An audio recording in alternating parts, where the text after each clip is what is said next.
মালয়েশিয়ার প্রধানমন্ত্রীর সঙ্গে প্রধান উপদেষ্টার দ্বিপক্ষীয় বৈঠক চলছে। প্রধান উপদেষ্টা অধ্যাপক মুহাম্মদ ইউনূস ৩ দিনের রাষ্ট্রীয় সফরে সোমবার মালয়েশিয়ার রাজধানী কুয়ালালামপুর পৌঁছান।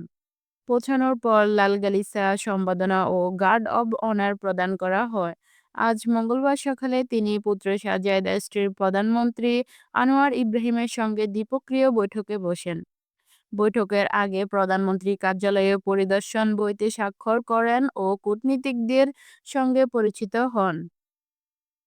প্রেস সচিবের তথ্য অনুযায়ী সফরে অভিবাসন, বিনিয়োগ ও পারস্পরিক সহযোগিতার বিষয়গুলো অগ্রাধিকার পাবে।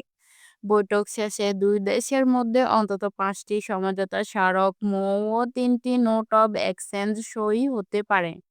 এছাড়া তিনি একটি ব্যবসায়ী সম্মেলনে যোগ দেবেন এবং মালয়েশিয়ায় বসবাসরত বাংলাদেশিদের সঙ্গে মতবিনিময় করবেন। আগামীকাল বুধবার মালয়েশিয়া ইউনিভার্সিটি কেবাংসান ইউকেএম অধ্যাপক ইউনূসকে সম্মানসূচক ডিগ্রি প্রদান করবে, যেখানে প্রধানমন্ত্রী আনোয়ার ইব্রাহিমও উপস্থিত থাকতে পারেন।